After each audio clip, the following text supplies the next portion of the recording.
Assalamualaikum warahmatullahi wabarakatuh. Perkenalkan, nama saya Natasha Distiani dengan NIM 4322101085. Video kali ini saya tujukan untuk dapat memenuhi tugas besar 2 pada mata kuliah Statistik Bisnis dan Praktikum dengan dosen pengampu Ibu Erna Setiani, Dr. SE MSI.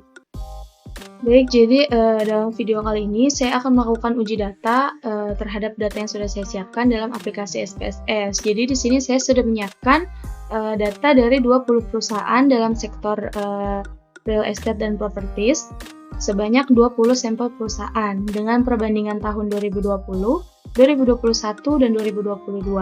Di mana saya di sini menggunakan 7 variabel. Yang pertama itu ada variabel Dewan Komisaris. Jadi semua variabel atau data-data yang sudah saya siapkan ini saya dapatkan dari annual report dari masing-masing perusahaan yang terdaftar di IDX. Di mana untuk Dewan Komisaris atau variabel yang pertama ini saya mencari dalam annual report jumlah dari Dewan Komisaris dari setiap perusahaan. Lalu kita masukkan data tersebut ke dalam Excel. Lalu untuk mendapatkan angka ini kita ini aja jumlah Dewan Komisarisnya dengan rumus LN. Maka data-data seperti ini atau angka seperti ini akan muncul. Selanjutnya ada Dewan Direksi. Dewan Direksi juga sama, kita mencari dulu jumlah Dewan Direksi dalam perusahaan tersebut berapa, lalu kita masukkan data dalam Excel, lalu kita pakaikan rumus LN. Untuk komite audit juga sama, kita mencarinya seperti itu di dalam annual report masing-masing perusahaan. Dan untuk Dewan Komisaris Independen, kita bisa cari dulu total Dewan Komisaris Independennya berapa dan total Dewan Komisarisnya berapa dalam perusahaan tersebut. Dimana untuk mendapatkan angka ini, kita bisa membagi total Dewan Komisaris Independen dengan total Dewan Komisaris. Maka akan muncul angka seperti ini. Selanjutnya ada kepemilikan institusional yang kita dapatkan dalam annual report atau laporan keuangan dalam perusahaan yang sudah kita ambil. Di mana untuk kepemilikan institusional ini kita ambil dari saham yang dimiliki dibagi dengan saham yang beredar. Untuk saham yang dimiliki dan saham yang beredar juga kami dapatkan datanya dari laporan keuangan perusahaan yang kami ambil. Selanjutnya ada leverage, di mana leverage ini atau data dari leverage ini kami dapatkan dari total hutang dibagi dengan total aset. Sama, total utang dan total aset kami dapatkan pada annual report atau laporan finansial dari perusahaan yang kami ambil. Terus selanjutnya ada LN size. Ini kami dapatkan dari total aset, di mana LN size ini angkanya kita dapat dari total aset. Kita langsung pakaikan rumus LN saja di dalam Excel, maka akan muncul data seperti ini. Selanjutnya ada variabel Y, yaitu return saham, di mana untuk mendapatkan data dari return saham ini, kita bisa cari ke IDX terlebih dahulu untuk masing-masing perusahaannya. Di dalam laporannya kita cari harga saham 1 April atau 3 April tahun T+1 dan harga saham 31 Maret tahun T+1. Dan untuk mendapatkan angka return saham ini, kita bisa saja langsung harga saham 1 April atau 3 April tahun T+1 dikurang dengan harga saham 31 Maret tahun T+1. Lalu dibagi lagi dengan harga saham 31 Maret tahun T+1. Maka akan didapatkan data untuk return saham. Kemudian untuk return saham ini kita persenkan seperti ini dalam Excel. Baik, ini adalah data yang sudah saya satukan dan akan kita gunakan atau kita uji dalam aplikasi SPSS. Yang pertama kita buka terlebih dahulu aplikasi SPSS-nya, di mana tampilannya akan seperti ini. Di sini ada pada bagian kiri bawah itu ada data view dan variable view. Untuk pertama kali kita klik dulu variable view, di mana di sini ada kolom name, type, dan lain sebagainya. Untuk kolom name ini, yang pertama kita bisa isi tahun, yang kedua emiten, dan untuk seterusnya atau yang ketiga ini kita bisa isikan variabel-variabel yang kita gunakan. Dan di sini saya sudah menyebutkan bahwa saya menggunakan 7 variabel, di mana variabel pertamanya itu adalah DK, dan yang keduanya adalah DD, yang ketiganya adalah KA, yang keempat adalah KIND, yang kelima adalah KI, Yang keenam adalah left. Dan yang ketujuh adalah up. Ini ketujuh variabel yang saya gunakan dari DK sampai up. Kemudian untuk variabel Y-nya yang saya gunakan itu adalah return saham.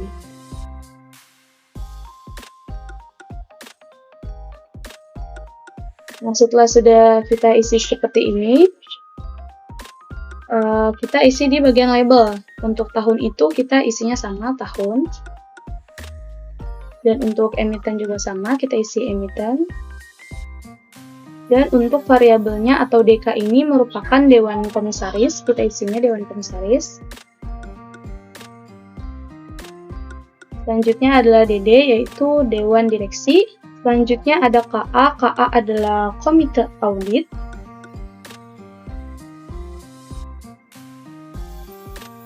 Selanjutnya KIND adalah Dewan Komisaris Independen, kita isi saja, Dewan Komisaris Independen. Selanjutnya ada KI, KI itu adalah Kepemilikan Institusional.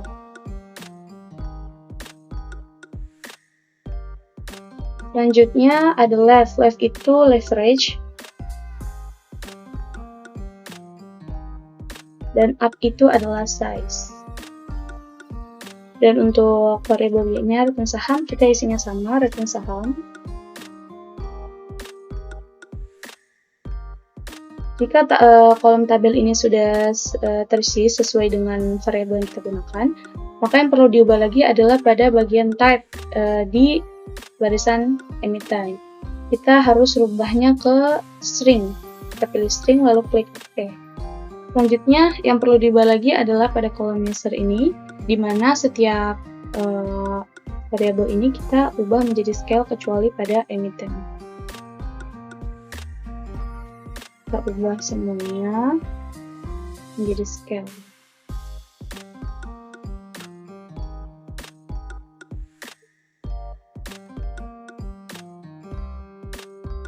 Nah, jika sudah seperti ini, kita bisa kembali lagi ke data yang ada di Excel, di mana data tersebut akan kita copy dan akan dipaste dalam data view. Baik, kita ke Excel-nya terlebih dahulu. Langsung copy saja datanya.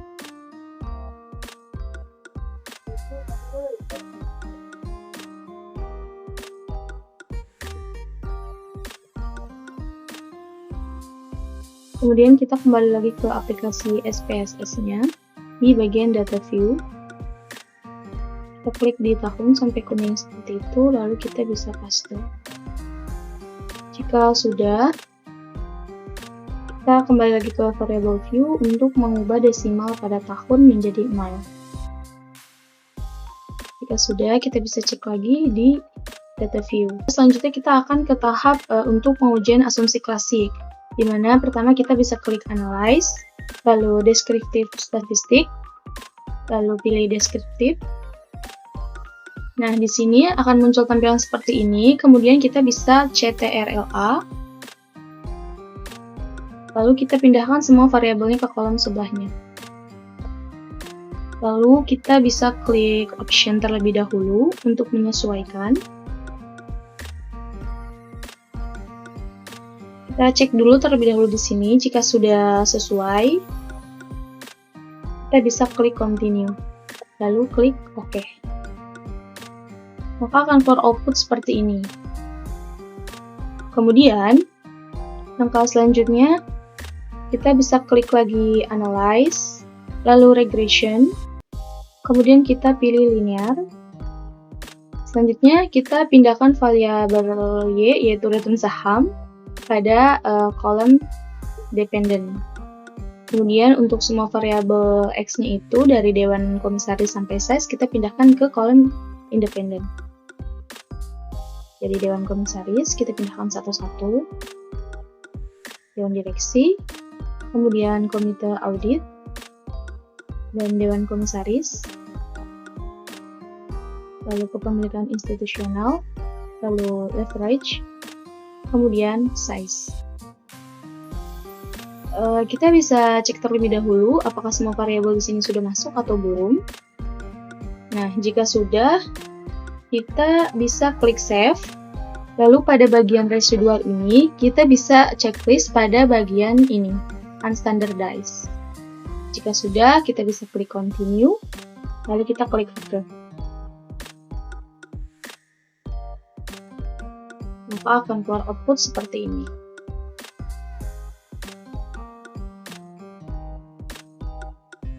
Selanjutnya, pada bagian output ini, kita klik pada bagian regression sini, lalu kita bisa klik delete.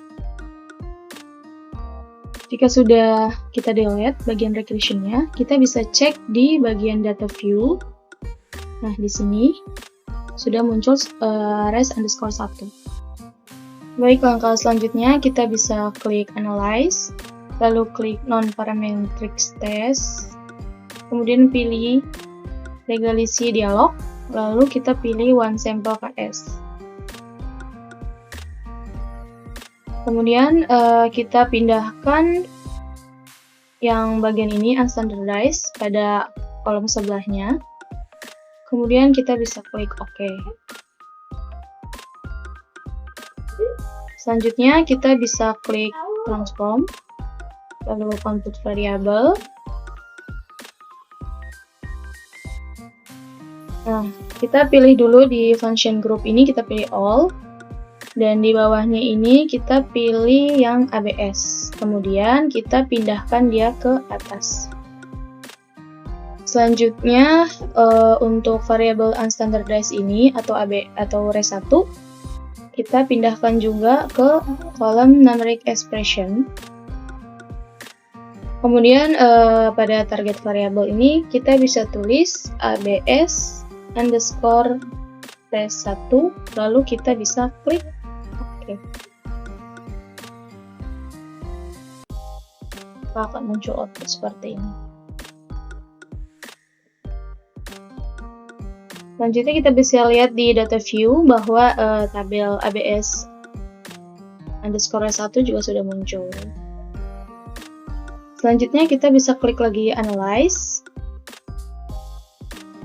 kemudian ke regression, lalu ke linear. Pada bagian ini kita keluarkan return saham. Kemudian ABS res1 ini kita pindahkan ke kolom dependent. Lalu kita bisa klik save. Pada residual itu kita unchecklist ya di bagian unstandardized ini. Kemudian kita bisa klik continue. Lalu kita bisa klik OK. Maka akan muncul seperti ini. Kemudian kita bisa cek lagi data view. Nah, di sini sudah muncul lagi. Selanjutnya kita klik lagi analyze, kemudian klik regression. Ya. Kemudian kita keluarkan lagi ini.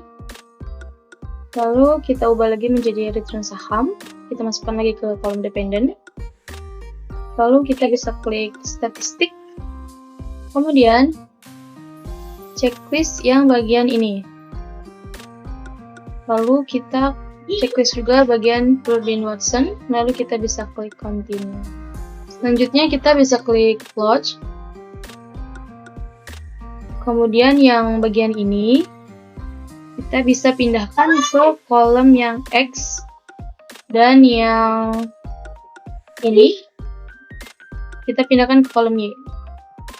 Lalu pada kolom ini kita bisa checklist histogram, dan kita checklist juga yang normalnya. Lalu baru kita bisa klik continue, kemudian OK. Kita lihat lagi outputnya.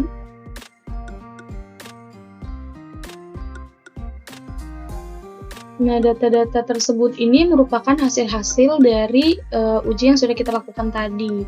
Jadi, uji klasik yang kita lakukan, outputnya adalah ini. Untuk uji normalitas, kita bisa lihat pada tabel NPAR. Nah, ini. Kemudian kita harus pindahkan ke dalam Word dulu. Kita analisis apakah data ini sudah berhasil diuji atau belum. Nah, jika tidak berhasil, maka dia perlu dilakukan pengobatan. Kita copy dulu. Lalu kita pindahkan ke sini. Ini tadi adalah uji normalitas.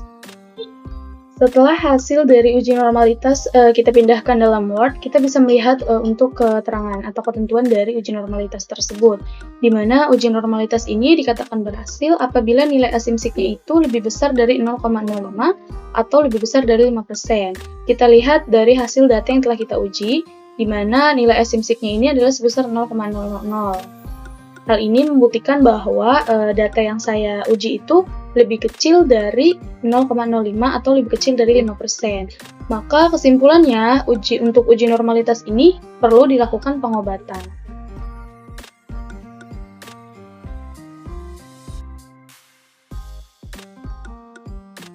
Setelah kita menganalisis uji normalitas, selanjutnya kita akan menganalisis uji heteroskedastisitas, di mana untuk uji tersebut kita bisa lihat pada tabel koefisien yang ini. Kita bisa langsung copy aja, lalu kita paste di Word. Ya, sudah selesai kita paste, kita akan menganalisis uji tersebut. Di mana untuk uji ini ada ketentuannya, yaitu uji heteroskedastisitas ini dikatakan berhasil apabila nilai signifikansinya itu lebih besar dari 0,05 atau lebih besar dari 5%. Nah, dari data yang sudah saya uji ini, untuk setiap variabelnya, pada nilai signya ini sudah lebih besar dari 0,05. Maka dapat disimpulkan bahwa uji heteroskedastisitas ini tidak memerlukan yang namanya pengobatan data. Selanjutnya, kita akan menganalisis uji autokorelasi. Untuk uji autokorelasi ini, kita dapat melihat pada tabel model summary. Kita langsung copy aja.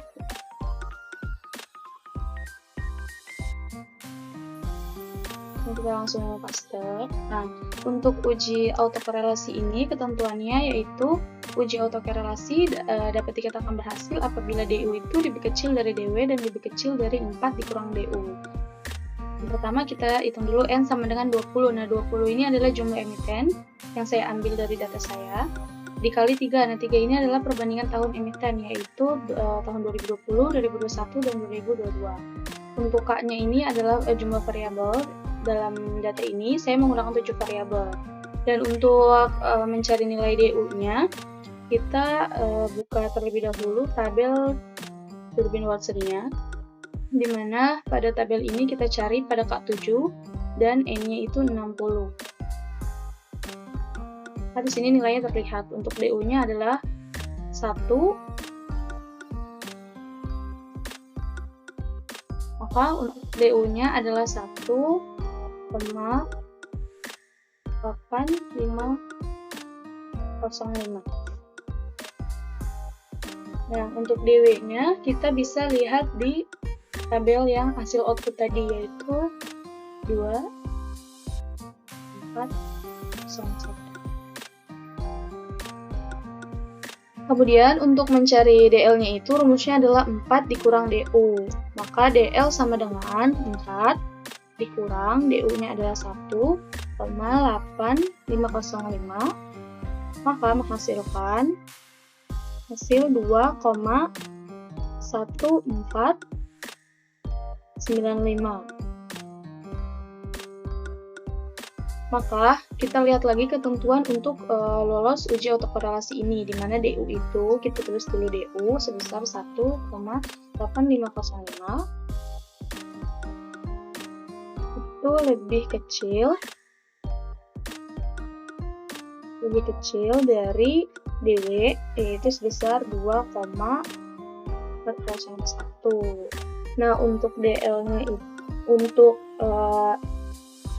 itu dia lebih besar karena nilainya adalah sebesar 2,1495. Maka dengan asumsi tersebut dapat disimpulkan bahwa untuk uji autokorelasi ini terjadi yang namanya pengobatan.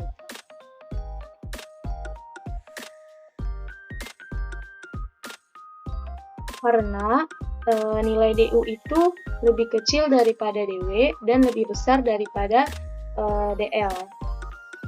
Selanjutnya, untuk uji yang terakhir adalah uji multikolonialitas. Untuk menganalisis uji tersebut, kita bisa melihat pada tabel koefisien ini. Langsung kita copy saja ke dalam Word. Kemudian kita paste. Lalu kita kecilkan sedikit. Nah, untuk uji multikolonialitas ini, ketentuannya yaitu adalah uji multikolonialitas dikatakan dapat berhasil apabila nilai VIF itu lebih kecil dari 10 dan nilai toleransinya itu lebih besar dari 0,01. Kita buat kesimpulan itu.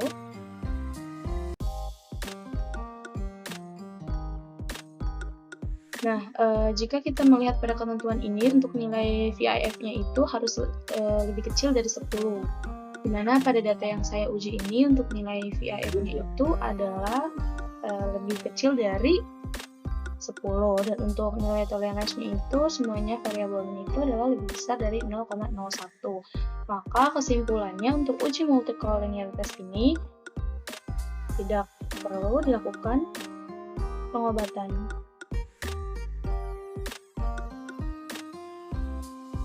Baik, jadi setelah kita menganalisis uji-uji yang ada tersebut, dari analisis tersebut terdapat dua uji yang harus diobati. Yang pertama itu adalah uji autokorelasi dan yang kedua itu adalah uji normalitas. Untuk yang pertama, kita akan melakukan pengobatan terhadap uji autokorelasi. Kita pergi dulu ke aplikasi SPSS-nya.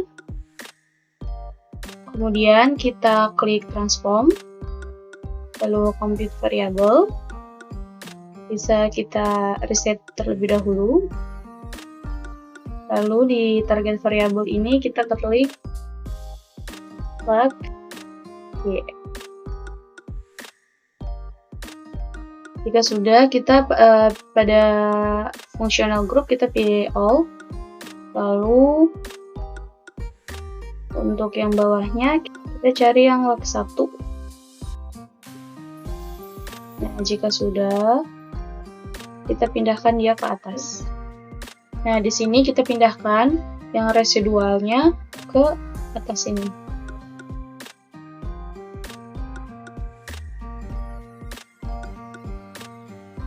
Kemudian kita bisa klik OK.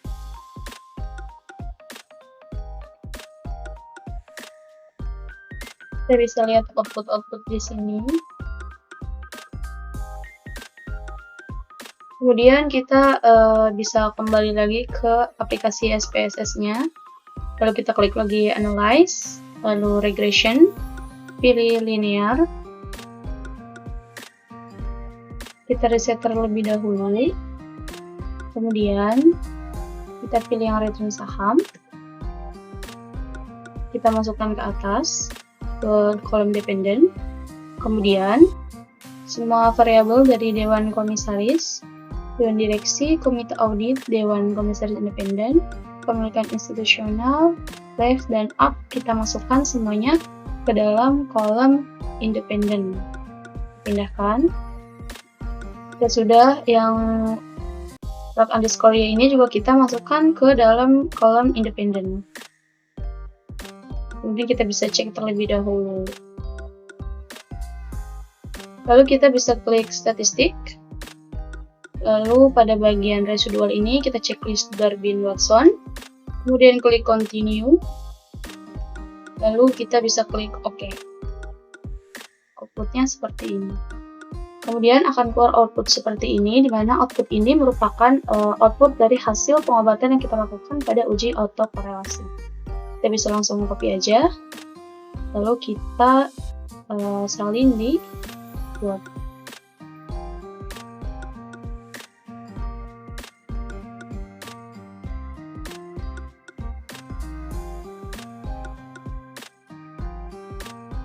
Setelah kita sudah copy yang output dari pengobatan datanya, kita bisa salin yang hasil tadi analisis ini.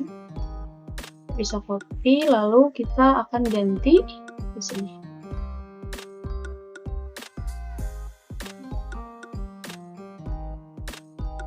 Kita tulis dulu di sini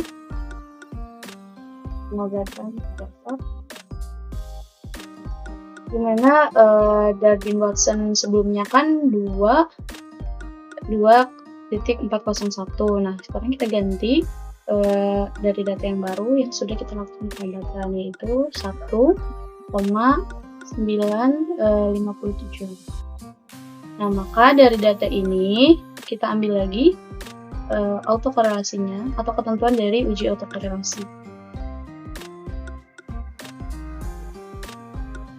Setelah kita lihat ketentuan dari uji autokorelasi ini, di mana ketentuan tersebut menyatakan bahwa uji autokorelasi ini berhasil apabila DU-nya itu lebih kecil dari DW dan DW lebih kecil dari 4 dikurang DU. Maka di sini tadi kita sudah ganti DW-nya sebesar 1,957. Maka dapat disimpulkan bahwa pengobatan telah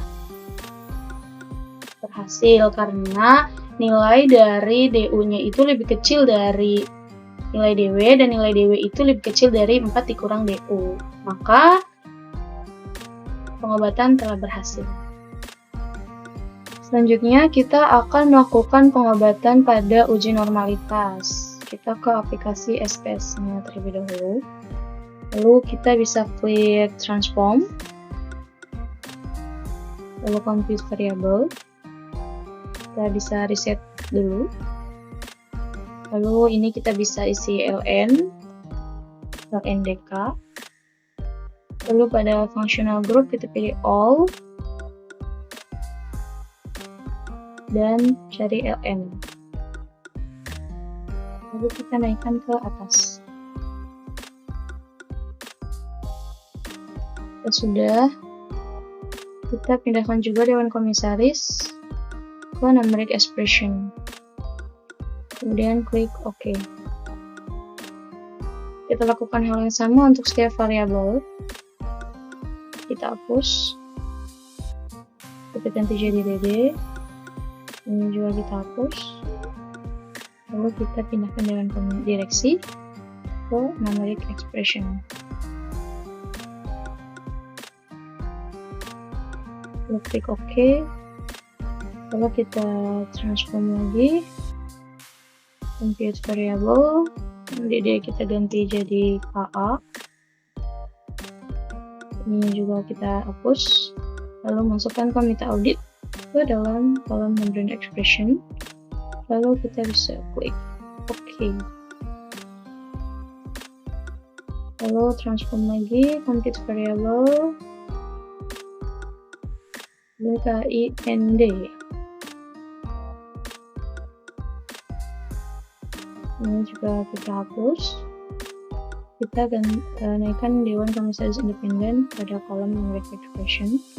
Lalu klik OK. Kemudian compute variable lagi. Terus ini jadi KI, dan naikkan kepemilikan institusional, lalu kita bisa klik OK. Kita transform lagi compute variable, kita ganti KI jadi left, dan ini juga kita hapus, lalu kita pindahkan leverage ke kolom numeric expression, kita klik OK. Kita transform lagi compute variable, kita ganti left-nya menjadi up, lalu ini juga diganti, dihapus, kita naikkan up-nya, lalu kita bisa klik OK. Lalu kita bisa klik transform lagi, lalu compute variable, kemudian ln-nya juga kita ganti lagi menjadi lny. Ini juga kita hapus.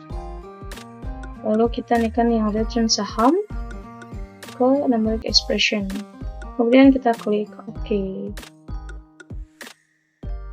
Kita bisa lihat hasilnya di sini. Yang tadi kita sudah isi, semuanya sudah ada di sini. Kemudian kita bisa lanjut klik Analyze, lalu kita klik Regression, pilih Linear, kita reset, lalu kita cari LNY, kita masukkan ke kolom Dependent, kemudian dari LNDK sampai LNUp, kita masukkan ke kolom Independent. Kita pindahkan ke kolom sebelumnya. Kita bisa cek dulu apakah sudah masuk semua variabelnya. Jika sudah, kita bisa lanjut klik Save. Lalu pada bagian residual ini kita checklist yang unstandardized. Kemudian kita bisa klik Continue. Lalu kita bisa klik OK. Kemudian kita klik lagi Analyze. Kita pilih Non-Parametric Test. Kita pilih yang paling bawah, lalu kita pilih One Sample KS. Sini kita reset lagi. Lalu kita cari Unstandardized. Kita pindahkan ke kolom ini. Jika sudah, kita bisa klik OK. Maka di sini akan keluar output dari pengobatan yang sudah kita lakukan. Kita tinggal copy aja, lalu kita pindahkan ke dalam board yang sudah kita buat tadi. Ini adalah pengobatan untuk uji normalitas. Kita akan buat kesimpulan. Kita copy dulu ketentuan untuk uji normalitas itu lolos dengan ketentuan apa.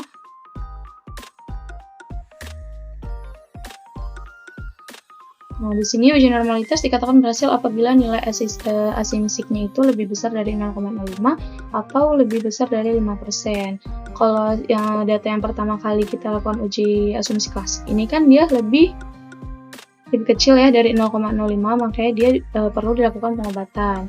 Nah, di sini tadi kita sudah melakukan pengobatan untuk uji normalitas ini, dan sekarang hasilnya sudah berbeda. Di sini adalah 0,200.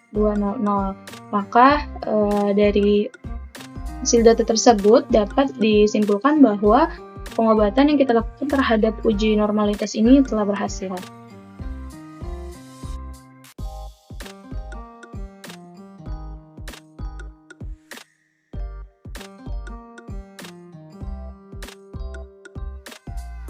Oke, jadi tadi adalah video di mana kita menguji data di aplikasi SPSS dengan uji asumsi klasik, dan kita juga melakukan pengobatan terhadap data yang tidak lolos uji tersebut. Jadi sekian video dari saya, kurang lebihnya saya mohon maaf. Wassalamualaikum warahmatullahi wabarakatuh. Terima kasih.